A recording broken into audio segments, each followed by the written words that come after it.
see it. Mike's done a lot of wonderful things for Oklahoma State University, for Cowboy football, for us, ex-players as a group. And you hate to see it happen, but you kind of smelled something coming on. And I think he was a little bit, he obviously didn't like dealing with NIL, didn't like dealing with the portal. Maybe he should have got out when Coach Saban got out. Took the high road at that time, but he didn't, and he knew something was coming. And I think the higher-ups were really left with not much choice but to make the decision that they came to this morning. There is going to be a lot of disappointment. There's going to be a lot of anger. There's going to, anytime you have a big breakup like this, it doesn't matter, what, we're never going to know the exact facts. So for all the fans that are disappointed that A, that he didn't get this entire year, or B, that it happened in the way it did, what is your message for them? Well, I guess I really don't have a message for them. I kind of agree with them. I don't think you give somebody 20 years and do what he has done, like I say, for our entire program, and show him the door the way he was shown. I think that was a disgrace to his legacy, if anything.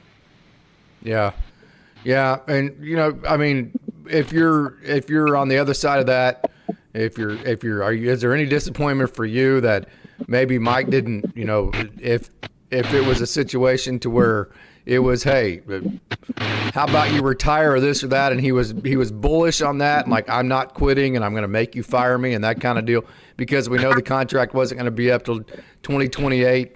We saw John Smith go out peacefully, and he's obviously both of them are going to be legends, but is there any of that wishes Coach Gundy would have been less bullish on it? Well, Casey, like you say, that might be something we never know. We might never know what those conversations were like behind closed doors. We won't know if that was offered to Coach Gundy unless the powers that be or Coach Gundy come out and say that this was a possibility. So if that was open to him, maybe you say, I'll resign, I'll walk away. But a lot of people, especially in the coaching industry, are very bullish on that thought. Yeah. So let me throw this at you, and this is kind of where I'm at. And we're going to go back and forth because we differ a little bit here, which is going to be awesome. I think that's going to be fantastic, because I'll say this is not, 1983 or 1993 or 2003 or even 5 years ago. And what I mean by that is that it's all about the transfer portal. It's all about having enough money to build a new roster. And so more than ever, the donations that you can bring into your program are more important than they ever have been, because that's literally what you have to, it's not about scholarships. It's not about building buildings. It's not about facilities. It's about how much money do you have to build a roster. So if the athletic department was getting pinned into, hey, we are going to go dry because Gundy has pissed everybody off, which I have it on pretty good word that he's pissed quite a few donors off, then how else do you handle that, right? I think I probably agree with you. It's a whole different ballgame right now. You got to build your program with dollar bills. The one thing I will say to that, to maybe differ from you, Casey, is yes, somebody had a check to write for $15 million, and somebody did it. Now, how come that money couldn't be pumped into the NIL program or to the NIL funds? Yeah. I think in the grand scheme of things, $15 million, I might be wrong here, but I don't think it's that much, is it? Well, for a place like Oklahoma State, but the way that I understand it is that Oklahoma State was going to have more money without Gundy than with, just for the simple fact that donors were pissed at him, and the money's going to flow a lot easier now without Gundy. And I have heard and read the same thing, and you very well might be right, and your sources are probably a lot more on hands than I am. Yeah. And so I think the $15 million, although I thought Chad was very delicate in the way that, he choreated his responses. The response is, I did not approach donors. Well, that doesn't have anything to do with whether donors, even if it comes out of your normal operating budget, if donors can supplement that through donations and other places and make up for that, that's definitely where that comes from. So What did you think about the job that Chad Whiteberg did, just trying to tip around all of the toes of this conversation today? Well, he was tiptoeing, wasn't he? And I guess as far as tiptoeing is, he did a pretty good job of it. I would not have liked to have been in his shoes. No. Are you a fan of Chad Whiteberg, or are you a fan of the job that he has done at Oklahoma State? Do you trust him to make the next hire? Well, he's made two sunshine hires in our wrestling coach and our girls basketball coach. Yeah. It's hard to discredit those two hires. Yeah. You know, so I've really got no problem with him. I just wish they would have let Coach Gundy finish the year, and then said, Coach, it ain't working. You're out of here. Whether or not he walks away or we let you go at the end of the year, so be it. We're not going to win very many games. We'll win less now. Yeah. So that wasn't going to happen. We have a football team with not much talent. That's something we've got to face. As ugly as it is, we have to face it. So it's just weird because it's like, Chad was in his corner last year. Chad was in his corner to start this year. And then it almost feels like the Tulsa game was the last straw. I mean, like, okay, well, it can't get this bad. We have to move on at this point. It just felt like that was the last straw. Maybe should have been the last straw. That was pathetic. I mean, that was a terrible, terrible representation of Oklahoma State Cowboy football. Yeah, it was. And so from that aspect, it just feels like that was just too much for everybody to stomach. I think it was probably over the top in terms of, hey, we have to do something at this moment. And so I don't have any problems with the urgency of it. Here's how I look at that, Kevin. Mike Gundy has done an awesome job for Oklahoma State. His name's going to be on the field. We're going to build him a statue. He's going to be in the Ring of Honor. If he allows us to, if his ego allows us to, we are going to honor Mike Gundy, Coach Gundy, properly. We are going to do that right. We are going to make sure that he is noticed as one of the most influential people in the history of our sports program, not just football. We are going to do that for him. Okay, and he made a lot of money from this situation. So from that perspective, I just kind of feel like this was a business transaction, and Oklahoma State had to do what it had to do for itself. And Mike Gundy came out of it very, very well as well. So I don't have any reservations from that perspective. Sure, you can't argue that point. Those are all very, very valid points, and no matter what side of the seesaw I'm on, I can't argue any of those points, Casey. You're exactly right. Exactly right. Now we go on now. We hitch up our belt and our straps and boot straps and go on and see what happens. Yeah, Meach was a little bit after you, but I'm sure you're very familiar with Meach. I had 1 year with Meach. Oh, did you? So your thoughts with him? Oh, he's a good guy. Good guy, and he has been around, and he has, picked up experience, quite a bit of experience actually through the years, and we'll see, get through the rest of the year and go from there. Yeah. So I wouldn't want to do it. I'll tell you that. I wouldn't want no part of it. I think Meach will do a great job. I think Weiberg nailed it, putting Meach on the field, and the way he put it in between the playing lines. That's all Doug Meacham. Outside of that is Rob Glass. He could not have two more perfect people. For as crappy as the situation as this is, and awkward as it is, you couldn't have two people that are more familiar with the landscape of Oklahoma State than Doug Meacham and Rob Glass, that are also pretty qualified to do what they're getting ready to do. I know Meacham's never been a head coach, but he's been a coach for a long time, and he's been a coach at OSU. He played here. So I think really if there's a landing spot to this, which there never is, this was about as good of a landing spot as you could get to go on with the rest of the year. Yeah, no, I agree with you. I think I think those are two good people to have in line to finish out this season and go from there. Rob Glass, super guy. I knew his mom and dad. I owned a restaurant in Park City for a while. They were regular customers of mine, and they were super, super people. And I love the hell out of Rob, and I'm glad he's getting an opportunity to put his name out front of this. So this is kind of awkward too, and I've been in the coaching, and I stepped down a couple years ago because 30 years of coaching was enough for me, and I was ready to do something else. I can tell by looking at your hairline, and you've had enough of it. It gets to be enough, I'm only teasing. Yeah, no doubt. So I say that to say, It's an interesting deal whenever one of your buddies gets fired. It's like, okay, I want that job, but I also don't want to like disrespect my buddy. Here you have Rob Glass, who Mike Gundy has had on his staff for the entire time. You got Doug Meacham, who Mike Gundy just literally 6 months ago, however long it was, threw him a life raft to his entire career. Is there any awkwardness in the fact that you feel like maybe Doug Meacham and Rob Glass are taking these jobs behind Mike Gundy's back and that maybe they should have been more loyal to him? Do you have any of that? I don't think that's the way it went down at all. I'd be very surprised if it went down that way. I would think all three of them have talked. Okay. I would think Mike talked with Meach, and I would think that Mike talked with Coach Glass as well. I don't think any of it was behind anybody's back. I don't think, knowing those two, knowing Rob a little bit more than I know Meacham, I don't think either one of those two are built that way to go behind Gundy's back and do that. I just don't think that's the way it went down, Casey, myself. Well, what I'm saying is, do you feel like Gundy will feel like they kind of betrayed him? No, I don't think so. I think Mike's straight get out. Yeah. You can tell by looking at his face on the sideline. This is not fun for me anymore. I don't want to do this anymore.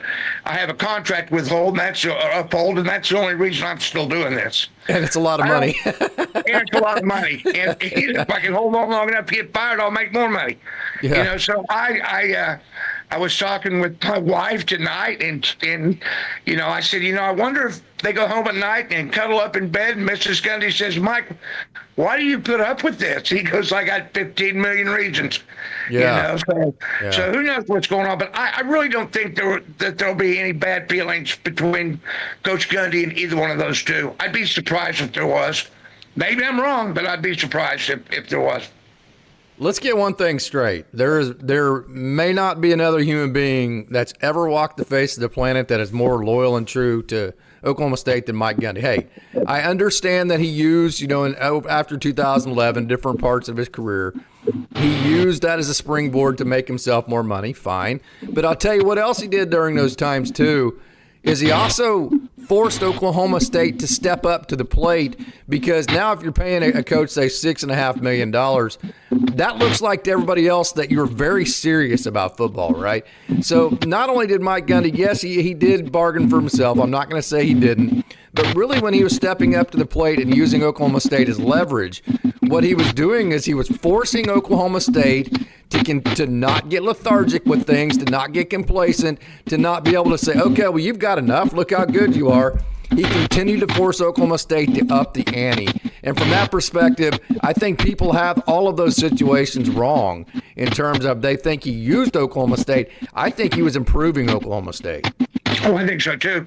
I think there's no doubt about that. We've come a long way in 20 years. A long way. I mean, look at some of the names that are thrown about today as potential replacements. We're not seeing those names 20 years ago. You know, or at least go back to the post-Bob Simmons days. Maybe Les Miles was a little different, but you know, going back to the Bob Simmons firing, that those names we saw today would not be out there, in my opinion, once again. Yeah, I agree. Well, if you remember when we hired Les Miles is the last coach Oklahoma State really had to hire, because Mike Gundy, he was the coach in waiting. He was the offensive coordinator. That was not a hire. That was just already in place. Right, so Les Miles is the last coach we've had to hire, okay?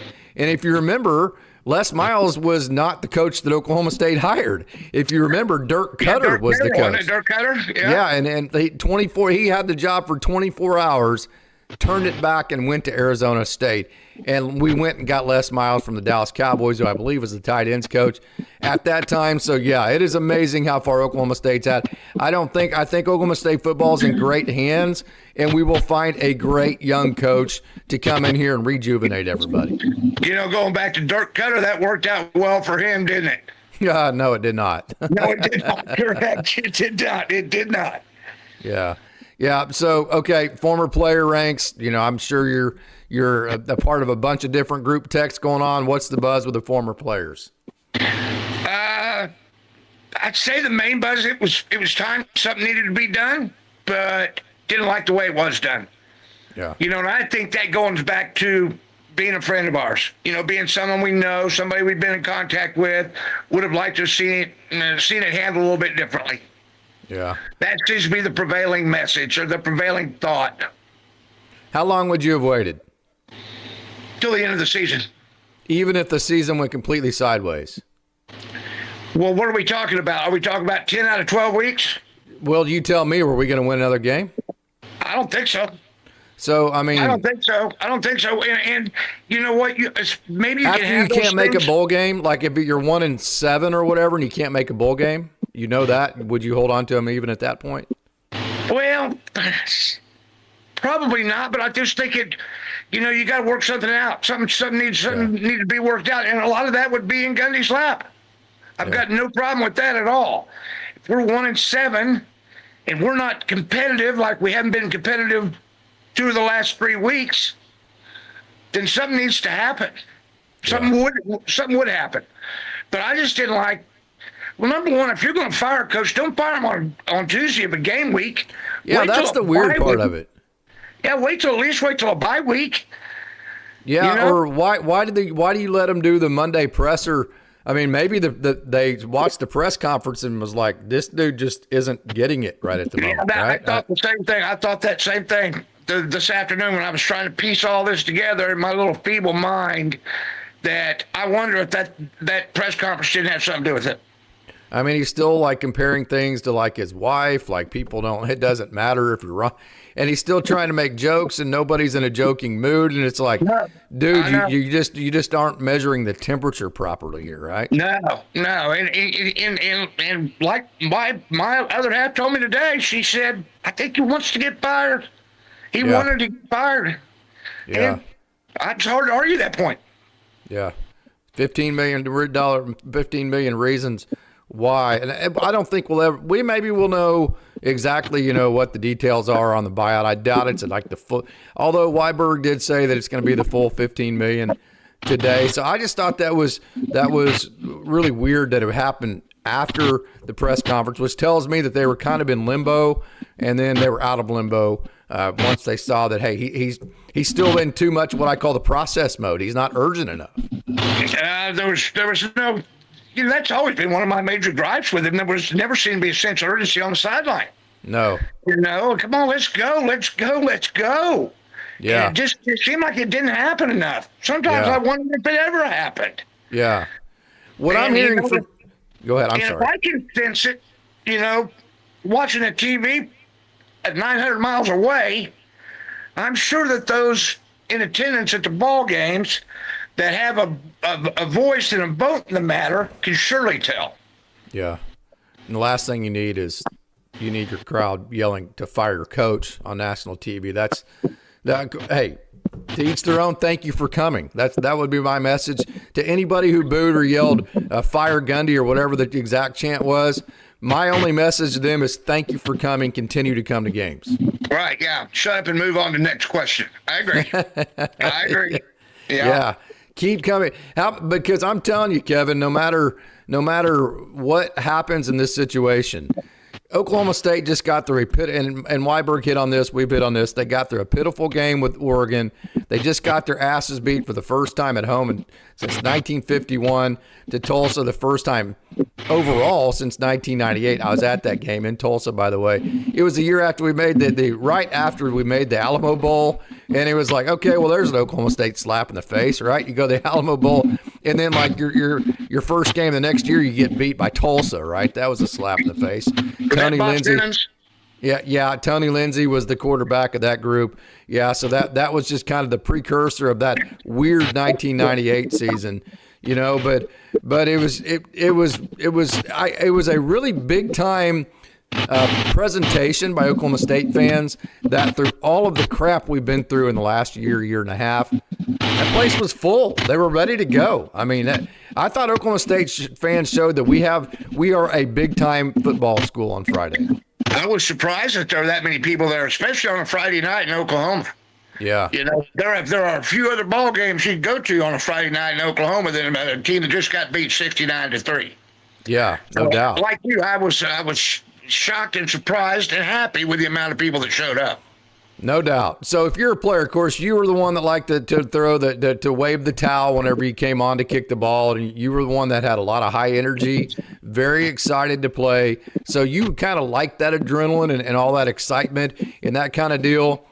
So I would imagine the stoic, just kind of no sense of urgency style of Mike Gundy would probably drive you nuts. But just from an overall former player's perspective, a college football player, this is a game where you have to ride adrenaline, where you have to really increase your energy. This isn't baseball, right? Where you have to analyze and stay even keel. You need the ups in football. So from a former player, if you're a player for Gundy and your coach was like that on the sideline, what would that do for you?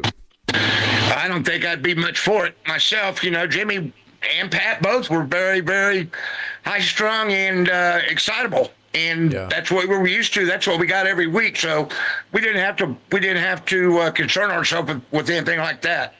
Yeah.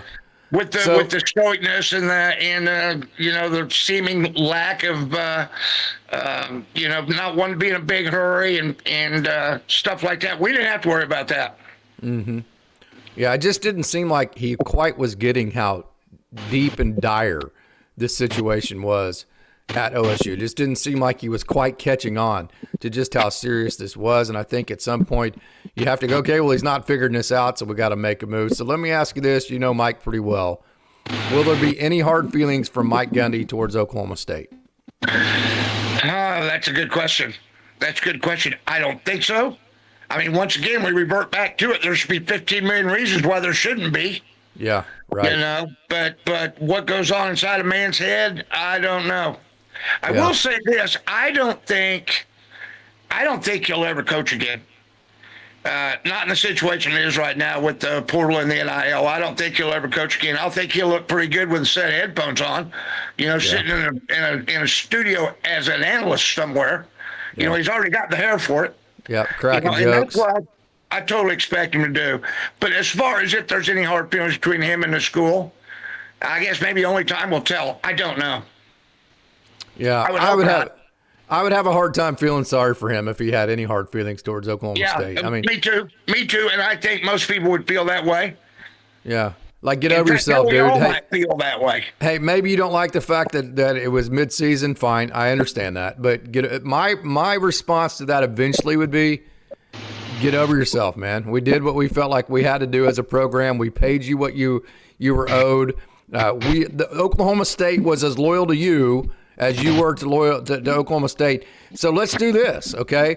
Let's get over our differences. Let's honor Mike Gundy properly. Let's put his name on the field. Let's build him a statue. And then on Mike Gundy's side, let's come back and let's be a great ambassador for the university. Let's appreciate what Oklahoma State did for Mike. So we keep hearing about what Mike Gundy did for Oklahoma State. Well, what about what Oklahoma State did for Mike Gundy, right? I mean. No, I agree. I agree 100%. You can't argue that point. I just don't think it's going to happen tomorrow. Yes, but right. At some point, you got to let bygones be bygones, don't you? And you put your swords and rifles down and all come to the table. Yeah, I just think that needs to happen to where Mike Gundy he gets over this and he comes back and he's not necessarily part of the program, but he shows his face a little bit. He's happy when the program has success. We get to honor him. We get, maybe once or twice a year, we get to wave at him on the field and tell him how much we love him with our thunderous applause. And then the next coach that comes along has success as well. Mike Gundy's rich. We get to honor Coach Gundy. We get to yell and cheer for him. We get to tell him how much we love him. And then we also get to win games at the same time. Why is that so hard? Yeah, it shouldn't be that hard. And I don't think it'll be that hard. I think it'll eventually get to that point. Like I said, it's just not going to be tomorrow. Yeah, crazy deal. So, okay, it's getting kind of late. It's getting pretty much past both of our bedtimes. I promised you about 30 minutes, as I did to you last time too. We're about 4 or 5 minutes over that, and it's even later for you, Kevin. So I want to thank you for hopping on here. I wanted to come on and get some of your thoughts. I'm going to get as many thoughts on this situation as we possibly can as we move forward. Before we get off here, who's going to be our new coach? We haven't touched on that. Yeah. I think it's going to be either Colin Klein, G.J. Kinney. Those are the two I got right there. I stopped right there with Colin Klein or G.J. Kinney. Yeah, those would be the first two phone calls I would make. I think the only reason Colin Klein would decline is if he felt like Chris Kleiman was going to get fired at Kansas State, which I don't see happening. Chris Kleiman, hey, are they having a disappointing year? Yes, but he has done a good job at K-State. Maybe K-State would fire him if they knew Colin Klein would step in the next day.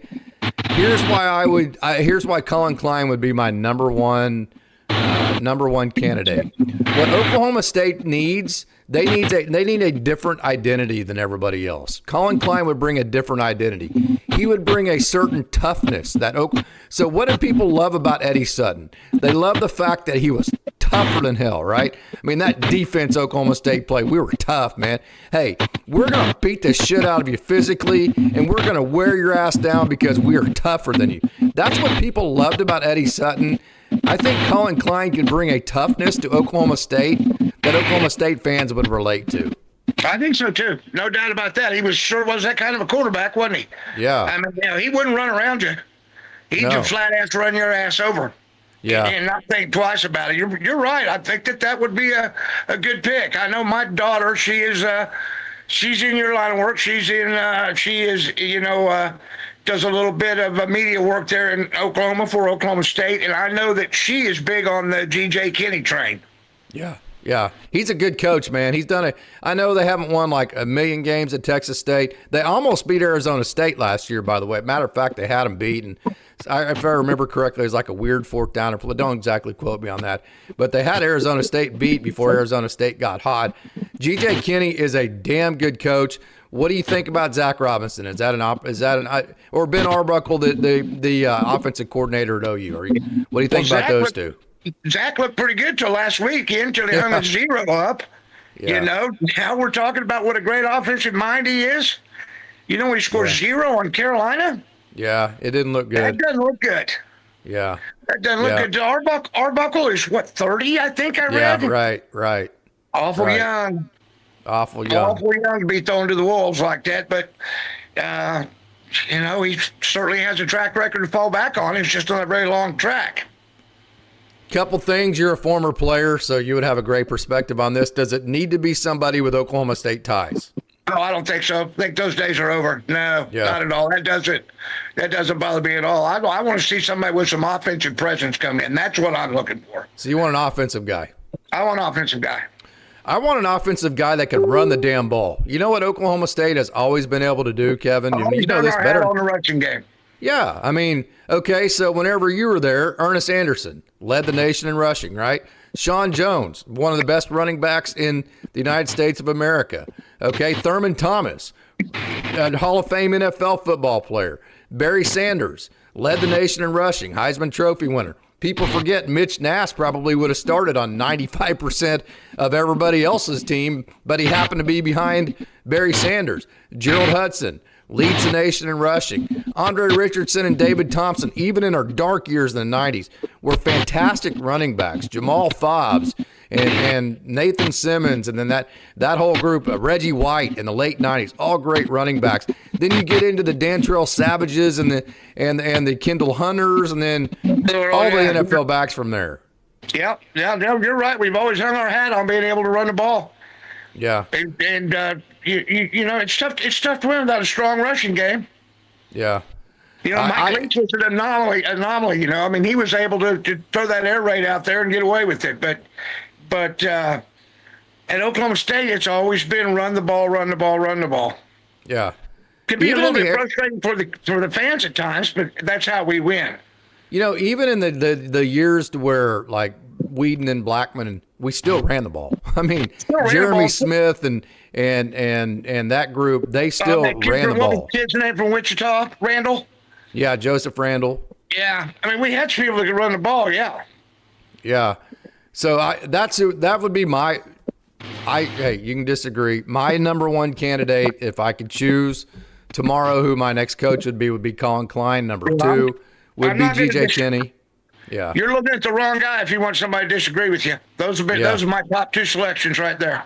Yeah, that just kind of more so just from a toughness and an X and O perspective, I just would enjoy. I think so. Here's another deal. You know this as well as I do.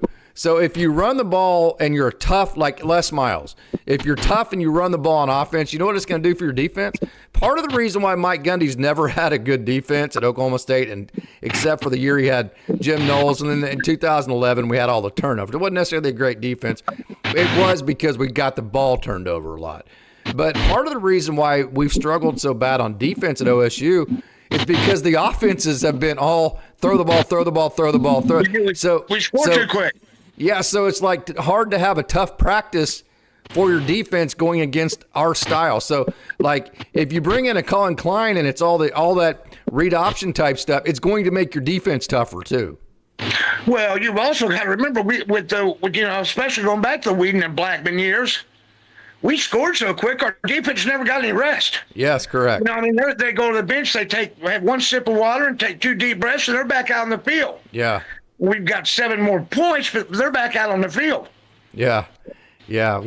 You could, if Terry Bennett watches this, we were going up and down the field and he was like, we were scoring every other play. And I was like, that's fine. You can score next play, but it's not helping us win the game. He goes, what do you mean? I said, because they're going to score 2 plays later. Right, yeah, exactly. And it's going to be exactly. Exactly. So, Yeah. But anyways, hey, Kevin, final thoughts here. This has been a lot of fun, man. Always fun, Casey. I enjoy it. Always fun. Go Pokes. Everybody hang in there. We'll get this thing straightened around. Might not be this week, but it'll happen, and we'll be all right going forward. And if anything bad happens this week, we got wrestling season right around the corner. Hey, I just realized I didn't change the nameplate. It says Scott Tyner on here instead of Kevin Godfrey. That's not a bad one. I'll take Scott Tyner. Hey, he's a lot better looking than you, so you'll take that as a compliment, right? I'm sure most of your guests are. I didn't change but I'm gonna get out of here, brother. Damn it, Kevin! I didn't change the name tag. So when you see that, please tell everybody, all your fans and all the people back from Ponca, that's on me. Throw it on me. Tell them I'm a dumbass. All right. All right. We'll do it, buddy. You have a good night. Hey, brother. See ya. All right, go Pokes. All right, man. Go Pokes.